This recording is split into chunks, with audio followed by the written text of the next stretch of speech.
اگلا سوال، کیا بیری کے پتوں سے نہانے سے آصف زدہ کو کوئی افاقہ یعنی فائدہ ہو سکتا ہے؟ بحرین میں سوکھے بیری کے پتے ملنا مشکل ہیں، کیا بیری کے تازہ ہرے پتے استعمال کر سکتے ہیں اور طریقہ کس طرح ہے؟ شکریہ۔ ہمارے ہاں مردوں کو بیری کے پتوں سے غسل دیتے ہیں۔ تھوڑا ٹائم دیں گے، میں اس کی تفصیل بتاؤں۔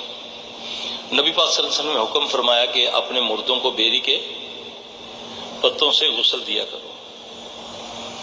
اچھا، ایک صحابی سے ثابت بھی ہے کہ وہ زندہ بھی اس سے غسل کر سکتے ہیں۔ ہماری پرانی بوڑھیاں جو ہوتی ہیں نا، جو بزرگ ہیں وہ جانتے ہوں گے، وہ اپنی بچیوں کو، بہوؤں کو کہا کرتی تھی کہ جب وہ حیض نہائیں یا چھلا نہائیں تو وہ بیری کے پتوں سے پانی میں بائل کر کے غسل کیا کریں۔